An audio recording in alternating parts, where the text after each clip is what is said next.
guys, sa pagsagandang bulak. Diba? Ayan siya. Ayan ang puno niya. Ayan nga. Ayan siya pag nakaano pa, oh.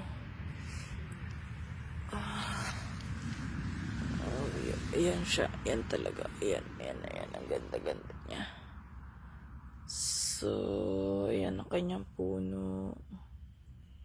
So, ayan nga sila. Apakadami guys. Ayan siya. Ang ganda ng kulay niya. So, ayan. Napakaganda guys. Ayan ang kanyang puno. So, ayan. Napakaganda nga. Ng white and yellow. Parang light yellow siya, diba guys?